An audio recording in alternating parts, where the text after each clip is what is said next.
مرحبا يا رمضان مرحبا يا رمضان. حجاج بن يوسف ninkaa isaga ahi afartameeyadii buu Taayif ku dhashay. taariikhda hijrigu meelaha markay ahayd 55 sano jiray oo taariikhda hijrigu markay 590 ahayd ayuu geeriyooday. 25 sanana madax buu ahaa oo reer Bani Umayya ayuu madax u ahaa, madaxda sare. markii uu Taayif ka yimi xagga Shaam buu tagayo booliskii buu ku beeray. dadkuna markay wax qabtaan baa la arkaa dhaqdhaqaaqooda. marka madaxdii reer Bani Umayya waxay arkeen nin kulkulul oo dhaqdhaqaaq badan oo dhiig diiran inuu yahay. aad baa loo soo dhaweeyay, kolba meelaha loo dhiibay. Xijaas buu madax ka noqday, Ciraaq buu madax ka noqday, meelo badan buu isku darsaday.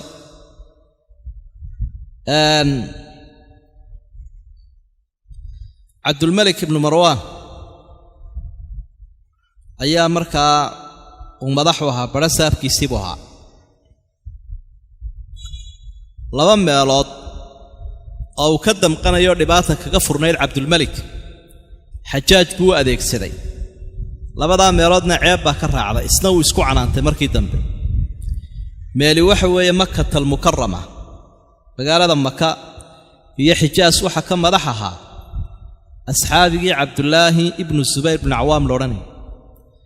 ee Asmaa bintu Abi Bakar ay ayeeyada ahay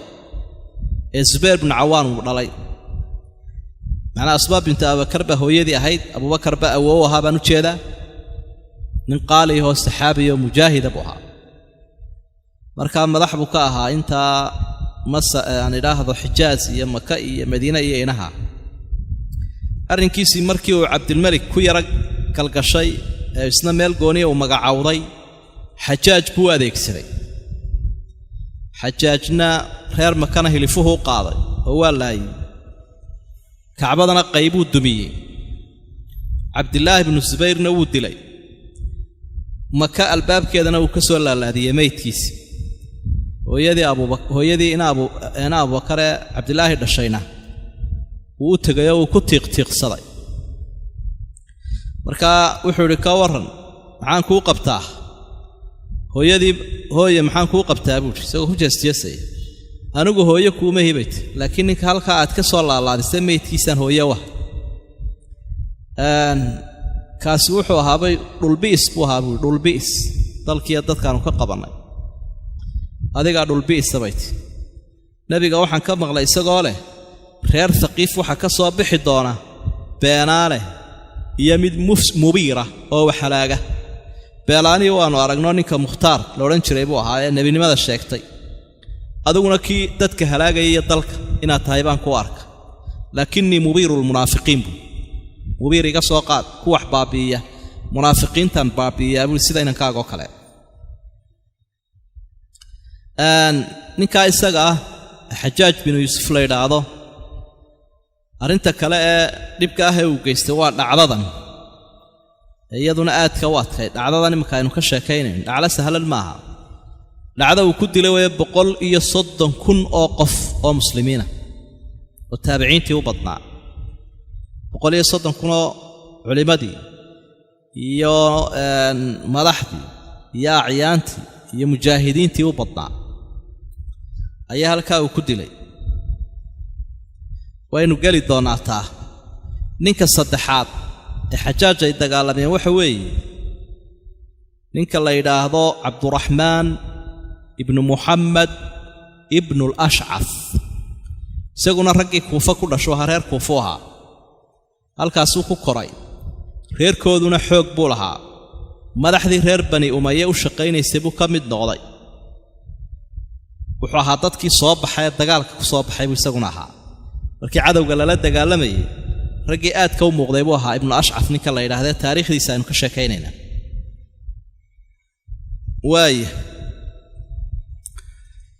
waqtiyada kamida ayaa markaa waxa adkaatay in la xoreeyo meeshan Hindiya iyo Pakistan iyo Iran dhinaceeda iyo Afghanistan iyo dhulkaas oo bilaadu Turki la oran jiray atract ayaa adkaatay inkii halkaa ka dagaalamayayna waa dileene mujaahidka ahaa ee colka madaxda ka ahaa Xajaaj baa markaa wuxuu doonay oo dhulka Ciraaq ka madax ahaa inuu adeegsado nin adag oo nimanka indhaha ka rida oo ka soo dhalaala dagaalkooda ninkan buu markaa u yeedhay la yiraahdo ibn al-Ash'af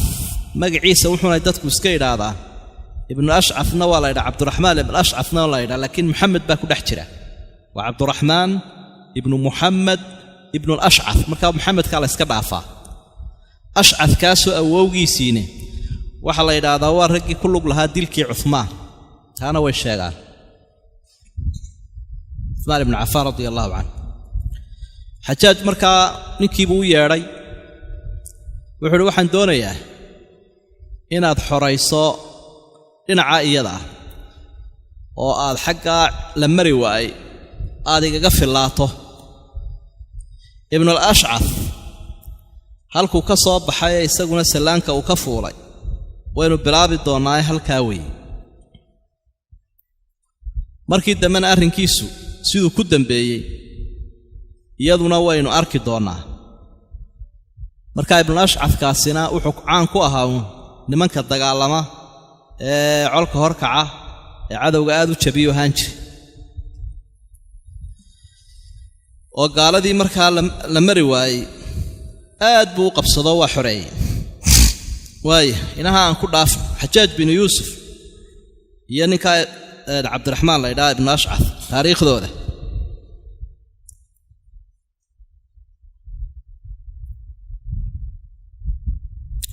حافظ ابن كثير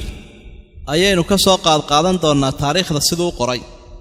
oo taariikhda kitaabka weyn taariikhda la qoray isagu markaa rahimahullah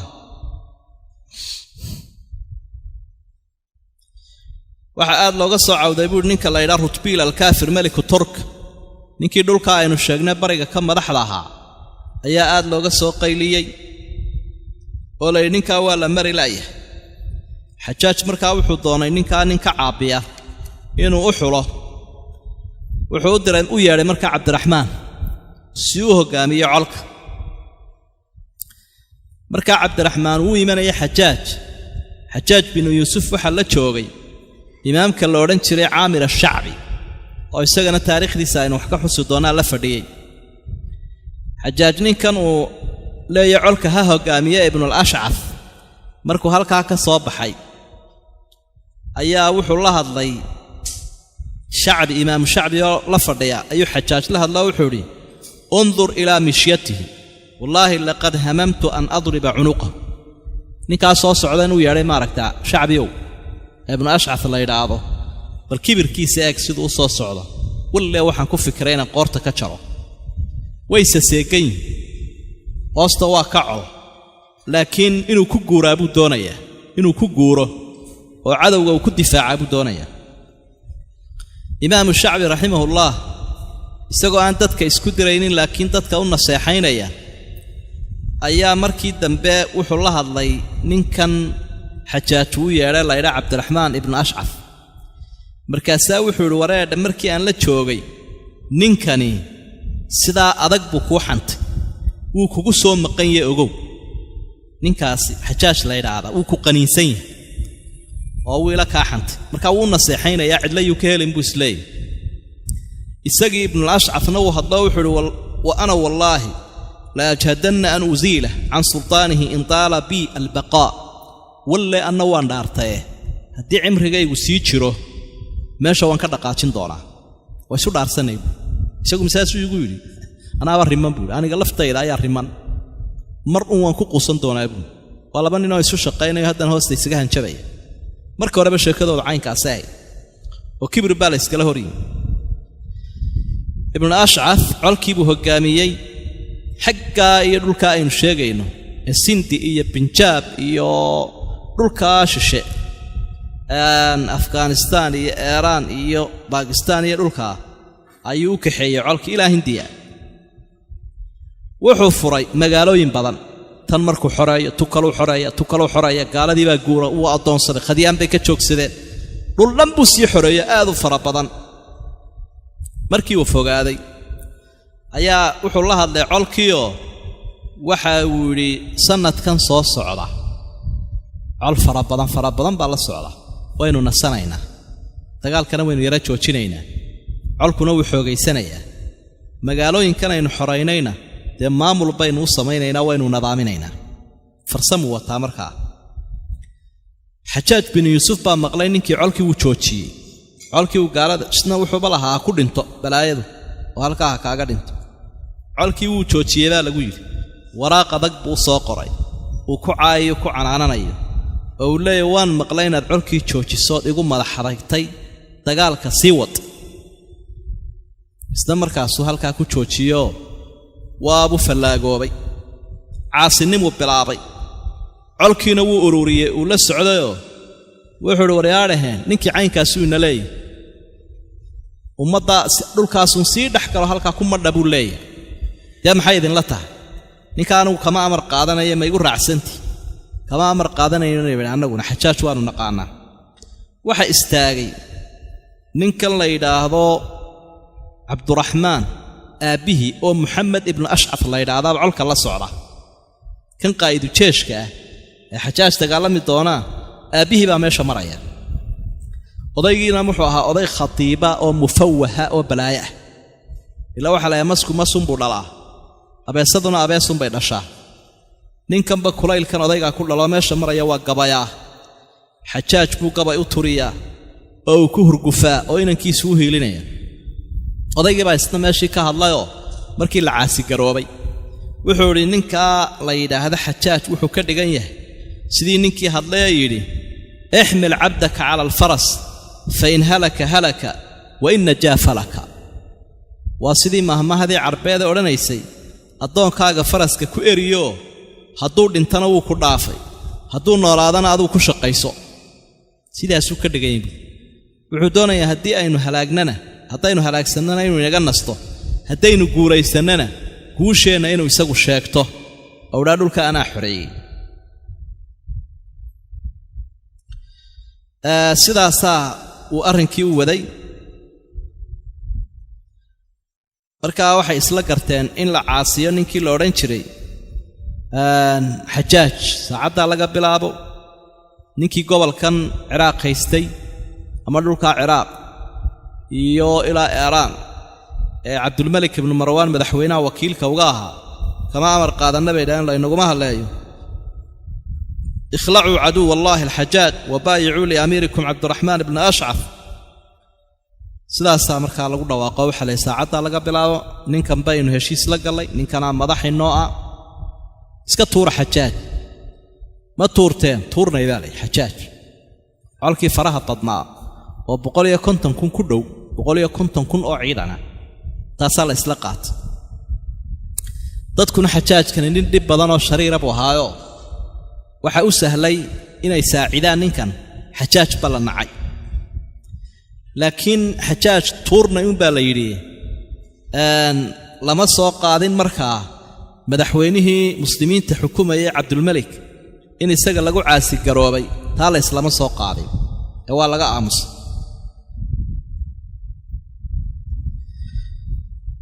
ninkii isaga ahaa marka wuxuu yidhi dee kol haddaynu ninkii ku caasi garoowni xajaaj wayna soo dabagelayaa wuu inagu soo duulayaa dagaalkii gaalada halkaa inaga joojiya isagii aan u jeesanna haddaba xaggiisii baynu u noqonaynaaye iyo ciraaq baynu dib ugu noqonaynaaye laakiin dee ninkii hore uma sii socon karno horta aan iska xorayno sidii baa markaa lagu heshiiyo colkii dib buu soo ruqaansaday intuu xaggii gaalada laga soo noqday ayaa xaggii dambe loo soo ruqaansaday ee basre iyo baqhdaad iyo kuufa iyo dhulkii baa dib lagu soo noqday markay ku soo dhowaadeen dhulkaa aynu sheegayna imika xajaajna ku nool yahay ayaa la wada hadlo waxaa la yidhi waardeen ninkan nin baa madax cabdulmalik la yidhaa meesha madaxweyne ka ah ninkanaana inagu hayo inoo keenay miyay suuragal tahay dee bakhtigiiyo fuudkiisa inaynu kala qaadno oo idhaahno bakhtiguna waa xaaraan fuudkiisuna waa xalaal ma kala qaadi karayne kabiyo waxeeda waa la isla tuuraaye haddaynu xajaaj tuurnay kow madaxda ee cabdulmalikna tuura ku caasi garooba ma sidaasaynu yeelna waa la isla qayliyey waanu idinku raacsanahay baa layidhi baycadiibaa haddana loo jadiidiyey mar labaadoo meeshaba adaa ka madaxweyneha baa layidhi cabdiraxmaanow ina ashcafow adaa meesha ka cabdilmaliga oo ka xajaaja oo ka madaxweyne ah waa ku kaa markaa fabaayacuuhu calaa kitaabi illaahi wa sunnati rasuuli illaahi sala allahu calayhi wasalam wa khalci a'immati dalaalati wa jihaadi almulxidiin kitaabka ilaahay baanu kugula bayco kugula gallay sunnada rasuulkaanu kugula gallay iyo inaynu la dagaalanno madaxda hallowga iyo halaagga ee ummadda halaagaya arrintu markii hore xajaaj bay taagnayd xajaaj markuu warkii maqlay ilaa mar walba warkii baa la kala qaadanayaae wuxuu u diray fariin madaxweynihii muslimiinta ee markaa cabdulmalik ayuu fariin u diray markaa wuxuu yidhi arrinka halkaasuu maraya aniga ay taagnayd laakiin aday ku soo gaadhay hadda adaa lagu soo gaadhay adigiina waa lagu tuuray waa lagugu caasi garoobay dowlad baa meeshii laga dhisay dee la soco fanzacaja alkhaliifatu wahtamma marka ninkii cabdilmalik la odhan jiray way ku ciirtay talaa ku ciirtay markii la yidhi ummaddii halkaa joogtee faraha badnayd oo culimo leh oo quraa'a leh oo cid walba leh waa laga caasi garooba adig iyo xajaajba waa la tuuray arrinkii waa ku adkaaday wasaca annaasixuuna almuslixuuna fii dar'i alfitna cid waloo dhaqdhaqaaqi karaysayba waxay markaa u dhaqdhaqaaqday in fitnada la damiyo oo dee waa la garanaya ibnu ashcafna waa nin dagaalyahana xajaajna waa dagaalyahan dadka la socdana waa muslimiintii oo xulkii ahoo qiimo badan baa la kala socda waxay isku dilayaan inuu muslimkii yahay baa maaragtay la garanaya horena muslim isdila waa loo soo maray wakhtigii cali iyo mucaawiya radia allaahu canhuma dhibka ka dhacay baa la garanaya marka cid waliba way suxulduubtayoo way oroday bal si dagaalkaa loo joojiyo laakiin waxaa la yidhaahdaa miidaame dhagama leh hadduu malag dhawaaqaayo miidaamuhu waa qofka sii dhimanaya miidaamuhu qofka sii dhimanaya naftu hayso ee geeri halkan ugu qoran dhag kuu dhigi maayo haddii malaguu gacan haadin ayuu yeedhaya malakulmowdkiibaa u yeedhaya ku dhagaysan maayo marka in alla inta meeshan ku dhimanaysaa cid ma maqlayso ninkii la odhan jiray ibnu ashcaf ragga la hadlay waxaa ka mid ahaa nin la odhan jiray muhallab ibnu abi sufra muhallabkaasina wuxuu ahaa raggii muxanakiinta ahaa ee dagaalka aadka u yaqaanay ee lodkiisanoo kale ahaa ee madaxda reer bani umaye ka mid ahaa ee cadowga xorayn jiray waraaq buu u qoray wuxuu leeyahay war madaxda ha caasiin war way ka dariye ka rayn maysida ka daah wuxuu leeyahay qad wadacta rijlaka fii rikaabin tawiil wallaahi lugta waxaad saarta meel aad u fogoo kula fogaan karta ibqi calaa ummati muxamadin allaaha waar ummadda nebi maxamed ilaahay kaga cabso naftaada ha halaagin dhiigga ha daadinin waljamaacata laa tufariqa walbaycata falaa tankufha baycad ku jirtaa oo madaxweynead heshiis la gasha ha jabinin muslimka dhiiggiisana ha daadinin ninkaasi aad buu ula hadlay waraaq dheer buu u qoray waaya arrinkii markaa wuxuu istaagay qir iyo qir dee cabdulmalikna muu dee ninkii isaga ahaa wuxuu doonaya uma yeelin ninkiina wuu tanaasuli waayey waxaa markaa dhacday cabdulmalik ibnu marwaan oo madaxweyniya oo markaa dee xaggaa shaam buu xaruntu waa shaam dimashq iyo dhulkaa wey reer bani umaye dowladdii xaggaasa xarun u ah wuxuu markaa yidhi miyay soo noqon waayeen haa xajaaj buu markaa u soo diyaariyey col culus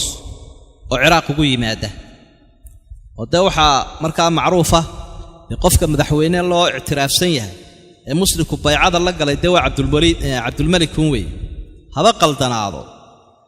waxaa dulmiyayo laakiin ninka rasmiyan dee meeshii imaka haystaa waa isaga un colkaasuu soo diyaariyey col aad u fara badan ayuu soo diyaariyey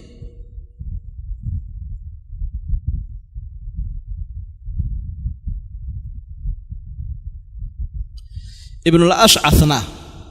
isaguna abaabul aad u badan buu sameeyeyoo waxa uu isaguna isu diyaariyey inuu col urursado col badan buu isaguna soo urursaday wuxuu isu keenay markaa 33,000 faras wa 120,000 raajil gaadiid teknika ahoo 33,000 oo nin oo fardafuula iyo 120,000 oo nin oo lugaynaya 150,000 oo qof oo intaasina lugaynaysa infantry intaasina gaadiid fuushan tahay ayuu soo diyaarsaday rag baa la taliyay waxay yiraahdeen war waxani waa dagaal in mabda lagu dagaalamo way sidaa daraaddeed ninkanna waa xajaaj ninkan ka hor imanaya nin sahlan ma aha waxaan kugula talinaynaa culimada iyo quraa'ada iyo nimanka fiqiga yaqaan iyo nimanka cibaadaysta iyo culimada doon soo ururi culimada ha iska garab taagaan maalintaas uu dadku ku raacaya mar alla marka la arko ibn ashcaf in culimadii wadanku ku raacday Ciraaq Khuraasaan dhulkaas oo dhan ayaa lagu raaci doonaa sidii buu yeelay culimadii buu nin ugu tagay ragga aynu sheegi doono magacyadooda ayuu nin ugu tagay raggii wadanka culimada ka ah wuxuu leeyahay xajaaj bin yuusuf inuu dhulbi is yahay mufsida oo dal iyo diin iyo dad bakharibay sheekh hebel miyaad ka shakisan ma kama shakisan maanta waa la fujinayaa ninkii udubada loo saaraya waa la tuuraya waa la fujinayaa miyaad ka hadhay mise waad nala hinjin diintii ilaahay baa loo nusraynaya xajaaj baa daaqada laga tuurayaa bal ma ayna mariya waayo haddaba dadka soo wacdi ceel iyo calaad dadku qadiyaan baa laga taagan kolkaasaan nin waliba dadkii wacdiyay hadallada inuu sheegi doonaa kolba nin ka hadlay war ninka hal la qabto war xajaaj baa maanta loo baxay war ninka hal la raaco col aad u fara badan buu sidaa ku soo diyaarsaday iyadoo culimadu ay la socda aad u fara badan cidba ka harin الحافظ ابن كثير وحي له وتفاقم الأمر وكثر متابع ابن الأشعث على ذلك أرنكي وسيع سلاضي رقي راعي ابن الأشعث آد بو بطي وتفرقت الكلمة جدا كلمة دي مسلمين تنوي قيب سنتي وعظم الخطب وتسع الخرق بلادنا ويسيوينات كلاكعين وبطي لبادي علمركا ويس هلان يوم الجماجم أما ميلا إذا هذا دير الجماجم أي ميل أيا لوها لسكوها للوكاس مركا كم بذا عراق أيا لسكوها لي رجع مركا قوبتا إيدا أبابركا حقا ابن أشعث للسعودية وحكم ذها إمامكي وينا لورن شري عامر ابن شرحبيل الشعبي رحمه الله إمام كاسا كمدها ودمر كل حجاج با شقه laga qabanaya isna taageeray ninkan kacdoonka sameeyay ee falaagoobay Sufyaan ibn Uyayna rahimahullah markuu xajaaj ninka tacliiqinayo imaamka Shacbi waxa uu leeyahay saddexba ummadda nabiga ugu cilmi badnaa ibn Abbas waqtigiisii isaga ugu cilmi badnaa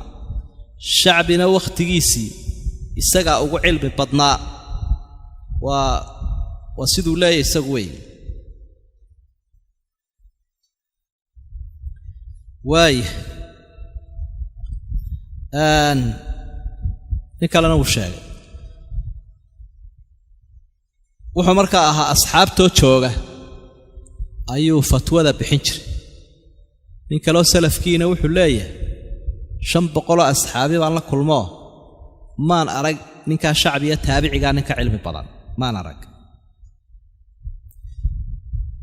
wuxuu ahaa nin jimir yar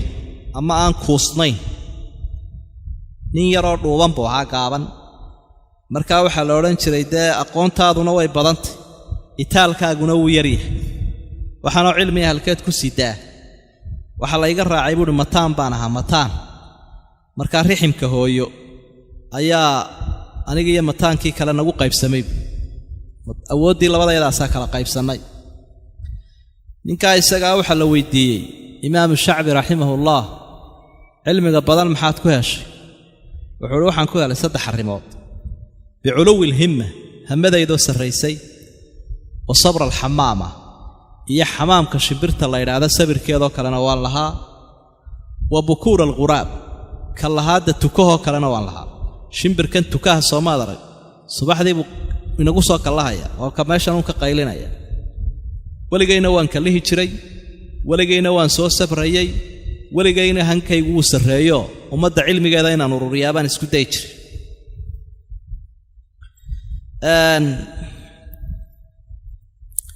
inkii caynka ah aad u cibaado badanna dee imaamu shacbi dee wuxuu ka mid yahay a'immada waaweyn markaa fiqiga iyo xadiid muxadid faqiih ayuu ahaa mufasir raggii hadlay buu ka mid ahaa waxau idhi qaatiluuhum calaa jawrihim kula dagaalama reer bani umaya kardarradooda wa istiqlaalihim adducafaa iyo masaakiinta ay dulmiyeen ay dhibeen wa imaatatihim asalaah iyo salaaddii ay naga dileen salaaddii iyadana way naga dileen buuri oo wakhtigeedii bay ka saareen oo wakhtigii nebiga uu dadka tukan jiray oo jamciibaa waa la tukan jiray jamac way ku tukan jireen laakiin mararka qaarkood bay salaaddu dadka ka khalkhali jirtay waliid ibnu cabdilmalik buu ahaa baan filayaa isagoo cabsan reer bani umaaya aanu ahaa dee ina cabdilmalik buu ahaa isagoo cabsan buu salaaddii subax dadka tukiyey 4 ragcadood buu ka dhigay markaasuu ka soo hor jeedsado markaasaa wuxuu ihi hal asiidukum miyaan idiin kordhiyaa markaasay idhahan walaa zilnaa fii ziyaada marka horaabay kororsanaydba marka horaad 4 ka dhigtee miyaad ku sii wadi culimmada iyo asxaabta iyo way iskala tukan jireen goonina way u tukan jireen oo waxay odhan jireen fitnadooda dooni mayna in la dagaalanee salaadda wakhtigeedana aynu tukanno jamacoodana aynu la tukanno si aan la inoo odhannin ummaddii bay kala kiciyeen asxaabtu saasay ula dhaqmi jireen marka ninkaasi hadalkaas u jeediyey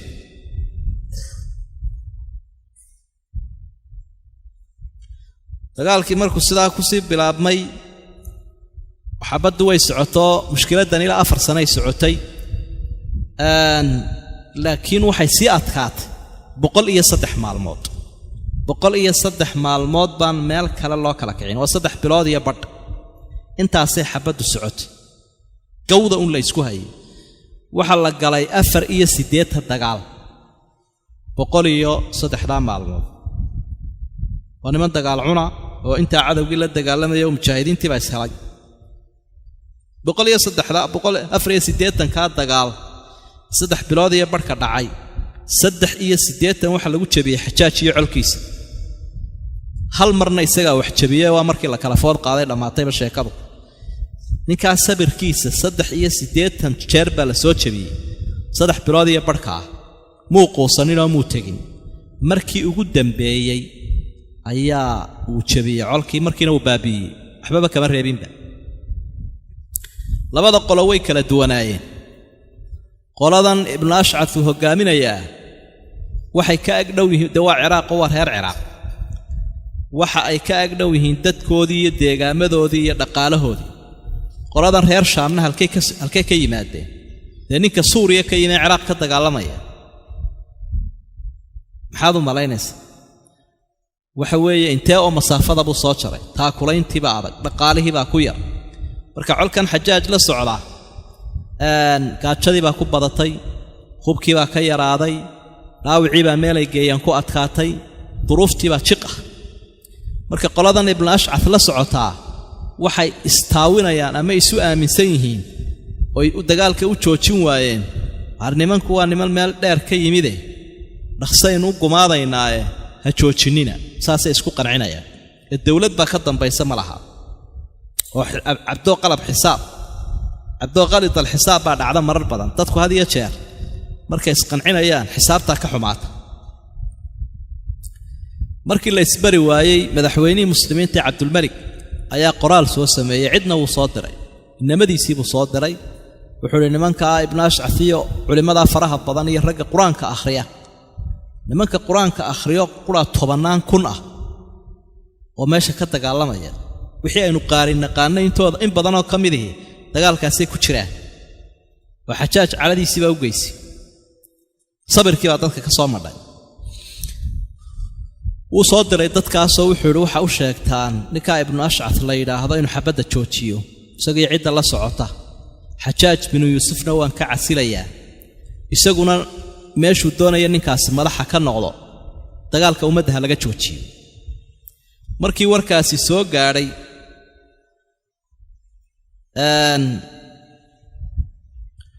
ibnu ashcad wuu yara hungurooday hunguri baa yara galay ila isaga qudhiis madaxtinimuu doonayaa markaa wuxuu sii war ma ka yeeshaa codsigaa laakiin raggiisii buu la shirayoo wuxuu yidhi war maxay idinla taha dee ninkii caynkaasu soo jeediya xajaajkii xumaana waan eryayaa adigana madax baan kaa dhigayaa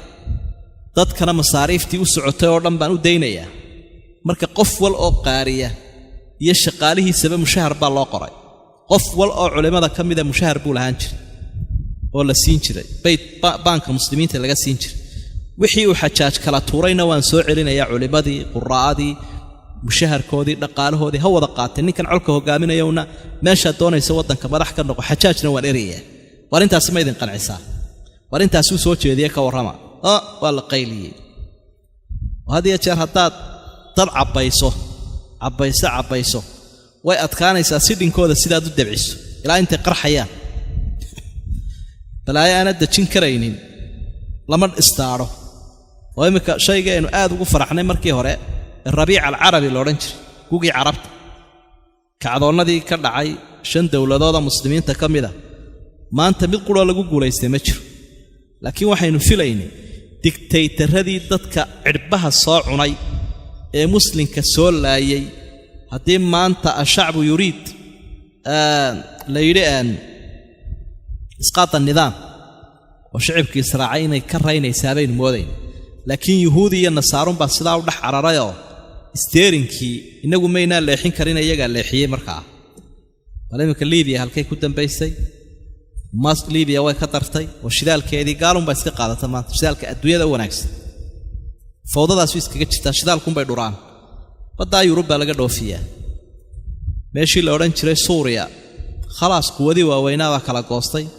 waa kaa ninkiina lagu hayo muslim sunnigii unbaa waddankii ka guuray baasaboorradii iyo jinsiyaddii waddankana shiica la siiyey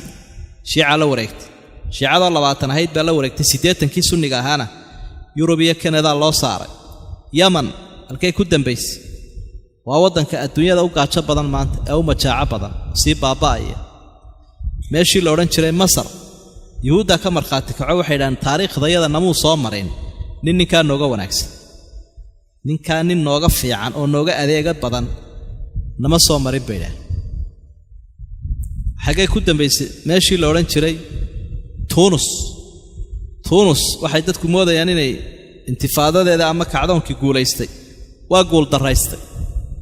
dadkii islaamiyiinta ahaa markay arkeen kuwii masar sida loo xidhxidhay way tanaasuleen shareecada inagu dhaqadiiba way ka tanaasuleenba way bakaylow burka hoosta ka gal way gabbadeen ka gabba baydhan saasa akhwaan muslimiinkii masar loo galay inana waa la inagu soo socda war xukunka naga hooya mashruucii islaamiga ahaaba way ka tanaasuleen shareecada lagu dhaqmo maalin dhaweyd baynu arkaynay iyadoo ka madaxweynaha uu arkayuu leeyahay hadlayuu leeyahay annaga shareeca nooma taalo dowladdayada diinta waa in laga ilaaliyaa marka wixii marka aad kiciso aad istaadhashay aanad kontarooli karaynin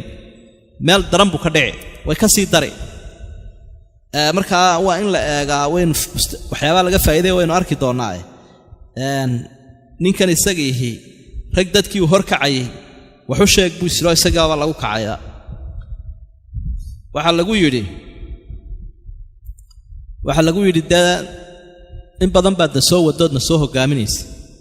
madaxweyneha baanu kaa dhignayba xajaaj iyo cabdulmelikba waanu kaa tuurnay xaggee lagaa haystaa miyaanaad isaaminsanayn ma iminkaa doonaysaa kuwa inaad dabadhilif u noqoto markaa waaba lagu dili buu isiri oo ku kiciya buuhi waa yahay dagaalkii waa la isku waday 84kaa dagaal markay dhaceen ummad aad u fara badanina dhimatay ninkii xajaaj wuu fikiroo dadkiisiibuu dib ula tashaday oo kaartooyinkiibuu beddelay markaa wuxuu idhi nimankan xaggaynu ka mari laanaha waxa la colka colba hoosta ugu jira aayatul layaala oo soo mara waxadinayo qalbiga colka waa quraa'ada baa lagu yiri nimanka quraanka yaqaan ee cilmiga yaqaan ee fuqahada ah ee dadka ruuxda macnaha waa dadka ruuxdooda hogaaminaya nimankaas qaybtaas ka dagaalamaan colka dhinacaas ka dagaalamayaan nimanka hal ataago sidii buu yeelay col gaar ah oo garab gaar ah guutooyin gaar ah buu sameeyay dadkii culimada ah iyo quraada ah oo imika magacyadooda halkan aynaan ku soo koobi karayna ragga caanka la wada yaqaan kamida kuwii baa markaas si gaar ah loogu duulay gawba laga dhigay intoodii badnayd maalintaas uu jabiyay Xajaaj bin Yuusuf colkii uu hogaaminayay Abdurrahman ibn Muhammad ibn Ash'ath maalintaas uu dhowriyay taariikh taqriiban 3 meelahaas ahayd colkaas maalintaas uu jabiyay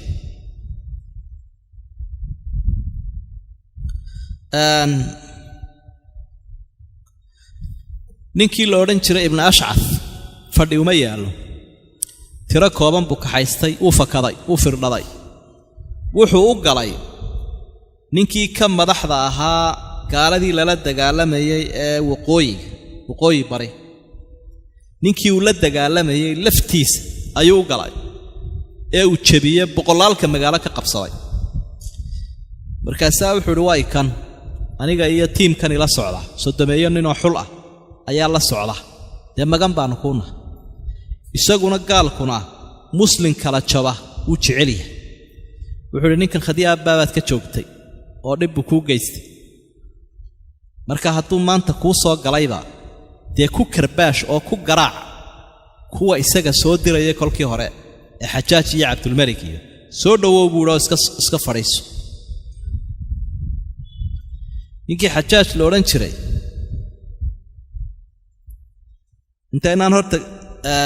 sidoo ku dambeeyay ibn Ash'ath kaasi intaynaan gaarin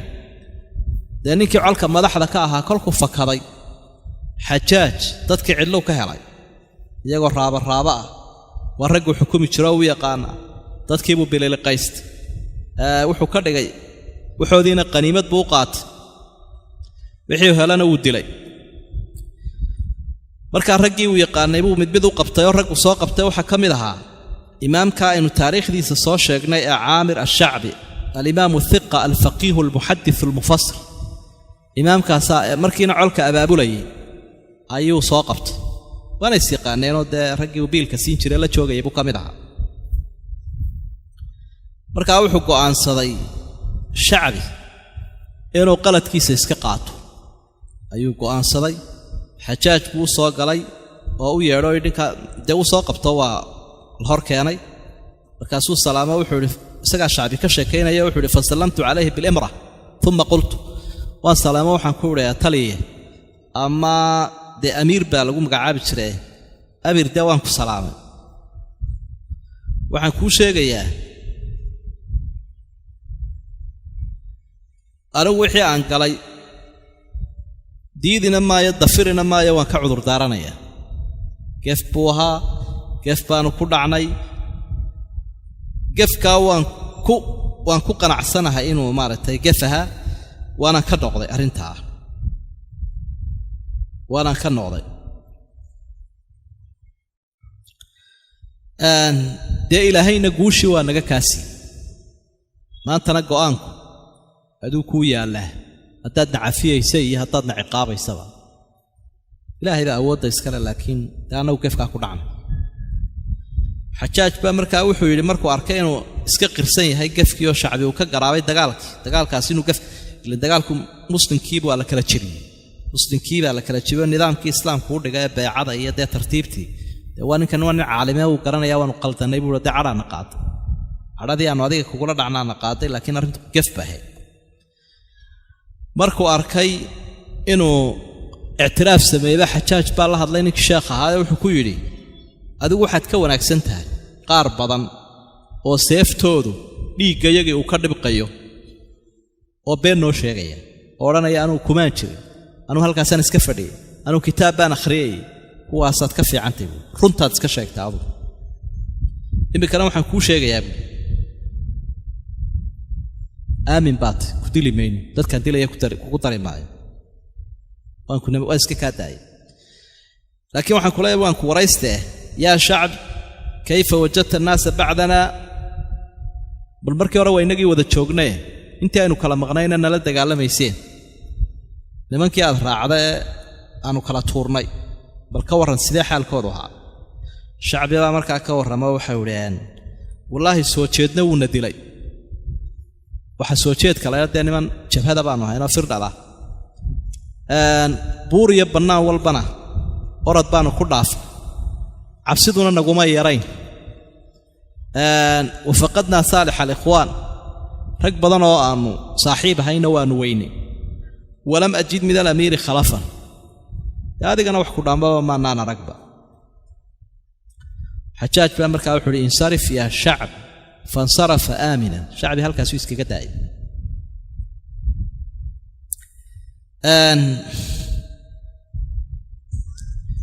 waxa kutubta taariikhdu ay tilmaamaysa dadka xajaaj hor keenay inay dil u geysto garbaduub u dilay inay gaarayaan 100 ilaa 130 kun oo qof oo muslimiintiya oo culimo iyo cuqaal bale iyo niman dagaalamay ee muslimiin u leh marka isagu waxa ay ahayd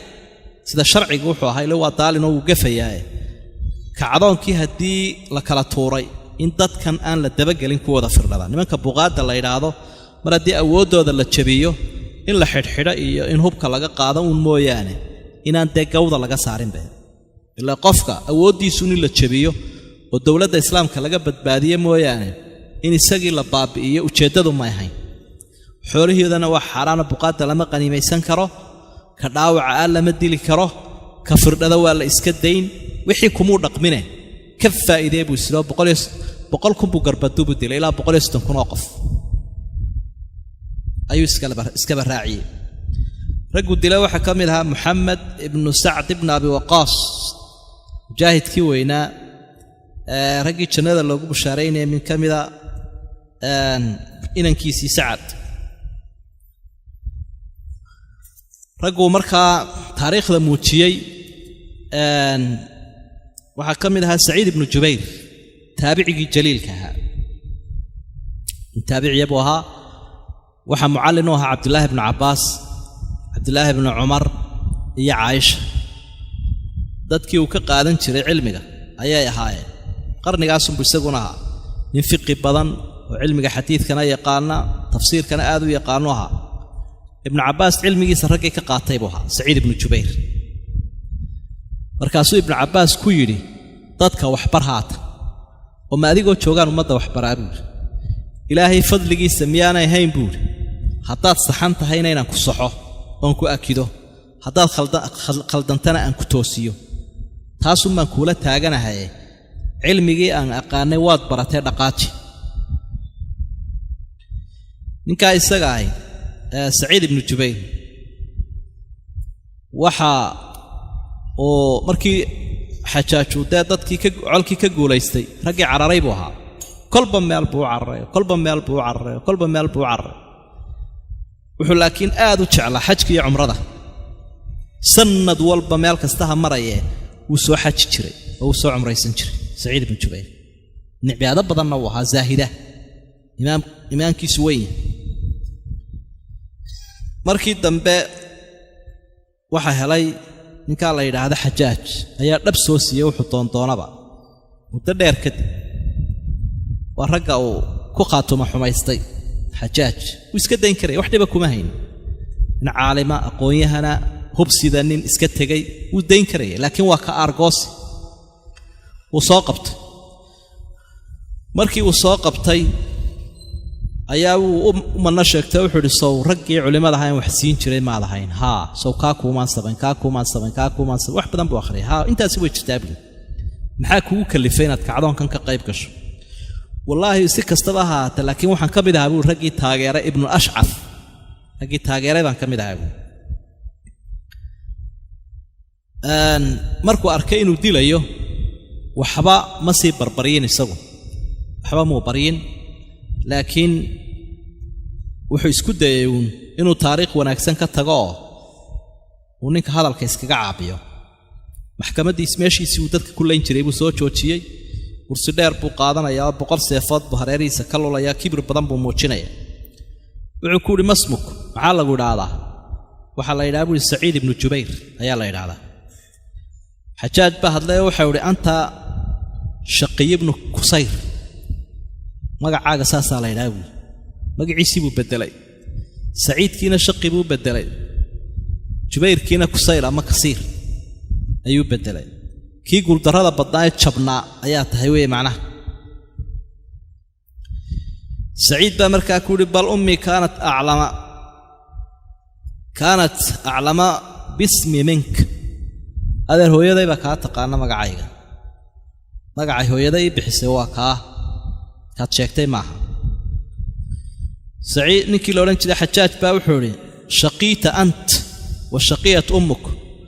hooyadaa iyo adiguba wax guuldarraystay baa tiinooyinkaani ku dhacday isaguna wuxuu idhi alghaybu yaclamuhu allah adeer waxa maqan ilaahay baa yaqaana ka shaqiga ah iyo ka saciidka ah waa qayb oo ilaahay baa yaqaana waxa uu yidhi laubadilannaka bidunya naaran talada walla inaan adduunyada kaaga dhigi doonto naar holcaysaan ku gelin doonaa buuhi adduunka saciid markaa wuxuu idhi low calimtu anna daalika biyadika latakhadtuka ilaahan haddaan ogaan lahaa inaad wax cadaabto dee ilaah baabaan kaa dhigan lahaa laakiin ilaahay unbaa wax caabuda anugu ilaahay baan caabudaa ilaahay baa wax cadaaba dhinac kale uu bedelo wuxuu idhi famaa qawluka fii muxamed ibni cabdilaahi maxaad u aaminsantay hadda ninkii sheekha abu caynkaa ku leeyahy waxau idhi nebiyu raxmati wa imaamu lhudaa waa nebigii naxariista iyo hanuunka xajaaj baa hadle wuxuu idhi famaa qawluka fii caliyin afi naari am fi ljanna calina dee waa kii caayi jiray markaa xajaaj iyo aalu beytka markaa wuxu uhi maxaad ka aaminsan tahay cali man inuu naar ku jiro mise janno saciid baa wuxuu idhi low dakhaltuhaa fa ra'aytu ahlahaa la caraftu haddaan janno iyo naar geli lahaa dee waan ka soo warrami lahaa waxa ku jira janno iyo naar adeer nin galay oo soo egay dee mahi waa jikaarun waa la isjikaaraya waa la ishuruufayaa meesha xajaaj baa wuxuu idhi famaa qawluka fi lkhulafaa raggii madaxda ahaa ee ka dambeeyey maxaad ka aaminsantay saciidna wuxuu idhi lastu calayhim biwakiil malag ilaahay u diray anigu ma yihin xisaabtooda ma haya buuhi iyo qoraalkoodana ma hayo xajaaj baa wuxuu idhi fa ayuhum acjabu ilayka hadda waa ninkanuu dilka u soo taagay buu waxaanoo su'aalaa weydiinaya canaad iyo kibir fa ayuhum acjabu ilayka keebaad la dhacsan tahay ama jeceshahay nimankaa madaxda ah ee reer bani umaya iyo khulaafadii ka horraysay yaad jeceshay qaala wuxuu idhi ardaahum likhaaliqih ka ilaahiisa raalligeliyumaa nala raalli ka ahay xajaaj ba haddana wuxuu idhi fa ayuhum ardaa lilkhaaliq oo keebaa ilaahay raalligeliyey qaala cilmu daalika cinda allah dee taa ilaahay umbaa yaqaano anigu dee maqluubtoodaan ku jiraa qaala wuxuu idhi anta abayta an tusadiqanii aw an tasduqanii waa diidday buuhi inaad mar qura nacami tidhaahda soo maaha kuna beenin maayo kuna rumayn maayo buui markaa wuxuu idhi dhaafiya oo halkaa ku soo dila kolkii la yidhi hala dila buu ihi wajahtu wajiya liladii fatara asamaawaati waalard ilaahay baan wejigayga u jeediyey oo qibladan qaabila kolkaasuu ihi wajihuhu likhayri alqibla qibladuu sheegaya ka jeediya waxagaa kale u jeediya markaasaa wuxuu idhi fa aynamaa tuwalluu fathama wajhu allah meeshii la ii jeediyaaba waa wejigii ilaahay kaasuu idhi kubbuuhu calaa wejhi dhulka u rida foorariya meelahanuu sheegayaba ka jeediya markaasaa wuxuu idhi minhaa khalaqnaakum wa fiiha nuciidukum wa minhaa nukhrijukum taaratan ukhraa dhulka laftiisaa kiina laga soo saaraya kaasuu idhi idbaxuuhu aninka gowraca markaasuu ashahaatay ducana wuu ku soo gebagabeeye wuxuu idhi allaahumma laa tusallidu axadan bacdi ilaahay ou ninkaa ah qof iga dambeeya ha ku sallidin qofka u dambeeyuu dilaa ilaahu aniga aan noqdo ducadii baa ilaahay horay ka aqbalay 11 ramadaan ayaa taariikhdu markay ahayd hijrigu 5 11 ramadaan ayuu dilay saciid ibnu jubayr isaguna 10kii dambe ramadaan buu dhintay ninkii u dambeeyuu dilay buu ahaa waxa ku dhacay cudurka kansarka la yiraahdo Xajaaj bin Yuusuf markaa wuxuu u qaylin jiray sida dibigu u qayliyo kale khooq waa kan dibigu yiraahdo saasoo kale u qaylinaya Xajaaj qola ku arkay markii dambe naar waxa lagu arkay riya lagu arko ilaahay muxuu kugu sameeyay baalin wuxuu igu sameeyay buuri waxa la iga raaco igu daraan dilkii Xajaaj Saciid ibn Jubayr waay markuu sii dhimanayay ninkaas Xajaaj bin Yuusuf la yiraahdaa wuxuu ilaahu dambi dhaaf baan ku weydiisanayaa dadkuna waxay sheegayaan inaanadii dhaafi karaynin ogow ilaahay dambi dhaafkaaga ayaan rajaynayaa laakiin dadku waxay sheegayaan inaanad awood u lahayn adii dambi dhaafto marka dadka inaad beeniso oo taadaadii rumaysaaban sugayaa buu leeyahay Umar ibn Abdul Aziz oo ay dabcan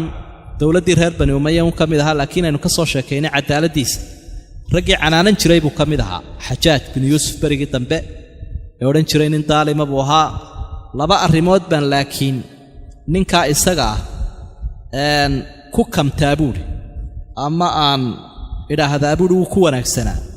kelmadda markuu sii dhimanayay uu rajaha muujiyay ilaahay rajihiisa inuu ilaahay rajaynayo uu muujiyay iyo quraanka wuxuu u qabtay quraanka uu jeclaa quraankana aad buu uga shaqeeyay oo ninkii dhibcahan ku sameeyay buu quraanka dhibcaha Soomaaliyeed quraanku markii hore dhibcana muu lahayn xarakana muu lahayn xisbiyadan isaga sameeyay dadka xufaada ana aad buu jeclaa quraankana uu yaqaan oo akhri jiray ninkaas labada arrimood marka laga tago waxa kale oo aad iyo aad awood badan u saaray uu baabiyay nimanka khawaarij la oran jiray ninka ugu adag ee hilifaa u qaaday buu gaal iyo khawaarij markaas arrimaha dhowrka ah ayaa aan ka soo reebi karaa ibn Kathir oo taariikhda ka waramaya ya Imam Dhahabi rahimahullah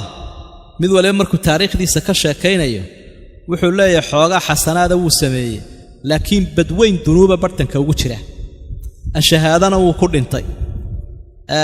dulmigiisii waa qirayna inuu ahlu naar yahayna ma garan karnay arrinkiisa ilaahay baa yaqaan hadduu ka dhaafayo iyo haddii daalim buu ahaa muslina weeye macnaha nin muslina oo ashahaado ku dhinto daalina oo intaasoo muslina laayay dilkii ugu badnaa ee nin muslimiin dilo ninkii ugu badnaa caalamka soo maru ahaa marka waxa loo yaqaanay al-mubiir al-dhalim in daalimuhu mubiir oo dhulbiis ayaa loo yaqaan marka arrintan culimadu ay ka waramayaan dagaalka isaga dadka uu ku laayay waxa loo yaqaanay yawmul jamaajib maalinkii madaxyada jumjumadu waa madaxyadii baa meel walba ku batay madaxii dadka muslimiinta dhakooyinkii ayaa meel walba ku batay waxyaabaha laga faa'iideysanaya qisadan hadaynu dib ugu soo noqono waxa kamid ah arrimaha siyaasiga ah marka ay noqoto waxa fitnada la yiraahdaa ama ninkan meesha haysto lagu kacaa kicitaankaasi inuu marka hore dadka u sahlan yahay laakiin mustaqbalkiisa dambe uu yahay mid laga murugoodo sidaa daraadeed baa raggii bariga ku kacay ee culimada u badnaa Xajaaj iyo dawladii reer Bani Umayya way ka murugoodeen markii dambe markay arkeen sida uga dartay iyo sida arrintu u xumaatay ay faraha uga baxday waxa laga faa'iideysanayaa bahasha fitnada la yiraahdo waxa la fitnadu daaman la qabtaabay leedahay daba la qabta ma leh daamanku waa maxay balaaya fitnadu ka hortagun bay leedahay laakiin haday soo butaacdo daba la qabta ma la way kugu muruxsanaysa way ku gali marka hadii ay fitnadu bilaabanto ta'ummu saaliha wa taalih cid walba way gaari intaasoo aqoonyahana culimaa fuqaha ayay galaaftay dagaalka isaga waa ka ilaahay wattaqu fitnatan la tusiibanna alladhina zalamu minkum khaasa waxa iska ilaalisaan fitno iyo balaayo aan ku dhacaynin oo kaliya kuwa dulmiga sameeyay laakiin dadkoo dhan wada gaaraysa iska ilaaliya buu ilaahay subhanahu wa ta'ala marka waa in la fikiraa oo la yiraahdaa ninkan hadii lagu kaco maxaa ka imanaya in lagu kaco meeya xaq tahay horta haddiise uu xaqba u leeyahay in isbeddel lagu sameeyo sidee isbeddel loogu samayn karaa haddii la isla isbeddel ku sameeya ummaddu ma isku raacaysa mise isagaa dadka isku labarogayo oo wixii uu samayn jiray wax ka daran samaynaya oo siyaasadda shareecadda waxaa la isticmaala waxa la yidhaha almuwaasanatu bayna almasaalixi waalmafaasid dhibkiiyo dheefta laysu miisaamaa waxaa kaloo laysu miisaamaa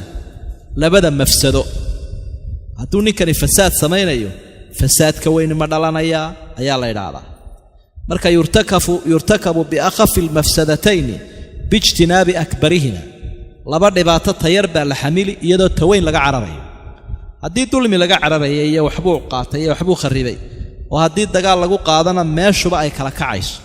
oo dalkuba baaba'ayo markaana waa loo kaadin halkaasaa laga eegaya waxyaabaha laga faa'iidaysanayo waxa ka mida shaygan la yidhaahdo muslimka marka dhibaatadaasi ay ka dhex dhacdo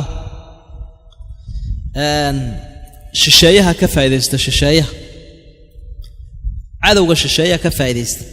shisheeyuhu inuu kugu soo duulo uu kula dagaalamo wuxuu ka jecel yahay inaad adigu kala jabto oo aad iskaraacdo isaguna halkan uu nagtaada fadhiyo kugu qoslo soo maaha taasuu ka jecel yahay Soomaalidu waxay yiraahdaan lafageel iyaga la isku garaaca lafageel mata jabin kari weyda laftan qaad dheero tan kale ku jabi marka la waxay yiraahdaan gudin yahay imaad goyseena geed baa yiri been geed gudin yahay imaad goyseena barkayda kugu jira gudintu waa tan qaloocan saasoo marka hadiya jeer waa idinka arkayo geed baa dabada laga galiyaa geedka maxaa la yiraahdaa daab baa la yiraahdaa daab gudimeed daab baa la soo qaadaya saaw qaloocan mindidii birta haydna afka la gelinaya geedkii baa lagu garaacaya marka geed baa hadlay wuxuu yiri imaad goyseene qayb geed kale kugu jira marka maanta gaaladu muslimkay soo ciyaarsiiyaan midba lagu dhufanaya kana hubka la siinaya kolba kana oranayaan anaga kula jirno ka celinayna marka taana waa in lagu xisaabtamo fitnada had iyo jeer muslimka dhaxmarta inay ka faa'iideysanayaan shishaayuhu ka faa'iideysto ku soo dhax galaana waa shaytaan waligiiba ka tagi maayo waxa halkan aynu ka faa'iideysanaynaa dadka mudan ee iskaba dhowrsoon ee iska wanaagsan ee iska fiican ummaduna u hanweynti diintooda iyo cibaadadooda iyo cilmigooda iyo sumcaddooda loo hanweeyay mararka qaarkood inay ku simbiriraxan karaan siyaasado qaloocan ayaa laga faa'iideysanaya halka oo waaqicu si qaloocan isu tusi karo ama ay sabri kari waayaan ama ay caradu ku badanayso sidaa daraadeed ayaa waxa culimadan faraha badan aynu soo sheegayna lagu kaxaystay waxa lagu kaxaystay ninkan aynu iska fujinayna xajaaj la yiraahdo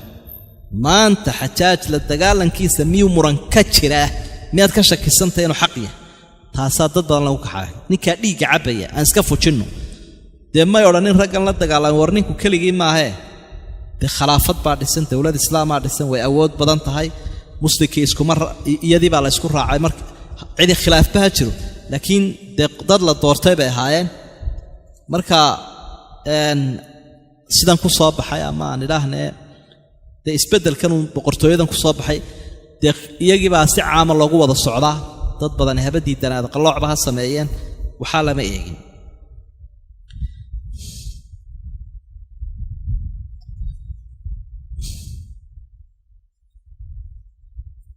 sidaa daraaddeed ba axmed ibnu xambal raximahullah wakhtigiisii waa la xidhay waa la garaacay 4 calancalood baa laga garaaci jiray muddo dheer buu xidhnaa madaxweynayaal baa isu beddelay wax kale laguma xidhaynine waxa ay ummadii wakhtigaa joogtay dadkii madaxda u ahaa dadkii madaxda wakhtiga ahaa ayaa waxay lahaayeen qur'aanku waa makhluuq nimankii muctasiladii baa fikirkoodii liqsiiyey isaga rag lamid oo culimana waxay lahaayeen qur'aanku waa kalaamkii ilaahay ha odhan sidii baa lagu garaacay marka dadka qaarkood baa odhan jiray axmedow dee aan kuu hiilinoo nimanka la dagaalanno war way ka daraysaa iska daaya buu jir waryaale war way ka daraysaa anigii dhow qof bay taagan tahay wallaahi in haraggeeda lagu celin kari waayo oo meel laga soo qabta la waayo iska daaya buu odhan jiray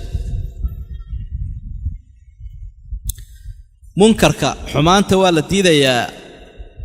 dadka mas-uuliyiinta ah oo lagu adeeci maayo laakiin xumaantu dee darajooyin bay leedahay lagu diido waa kaa nebigu mid qalbiga ah iyo mid qowlka ah iyo mid ficilka ah buu tilmaamaya marka ninkii awooddaba hayay hadduu xumaan samaynayo haddaad qowl ku diidi kartana waad ku diidi haddii aad qalbiga ka dhacdana waad ka nici ood qowlkaba lagu diido laakiin qadiyadda ah gacanqaadku dee waxaasaa ka soo baxay arrinkaa aadka u adkaaday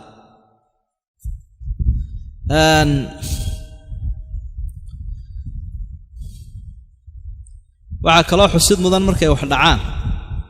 in culimmada had iyo jeer iyo aqoon-yahanka wax la weydiiyo dadka culimmada aqoon-yahanka iyagu dee arrimaha si wanaagsan bay u miisaami karayaan